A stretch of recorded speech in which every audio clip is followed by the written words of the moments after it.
Meaning of I see. I see. I see. I see. I see. The suffix ic is a common morpheme in the English language that is used to form adjectives.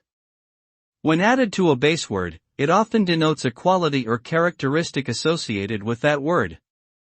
For example, scientific describes something related to science and energetic describes someone full of energy.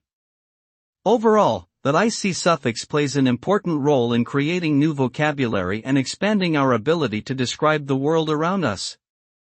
By forming adjectives in this way, we can more precisely communicate ideas and paint a more detailed picture of the people, places, and things we encounter in our daily lives.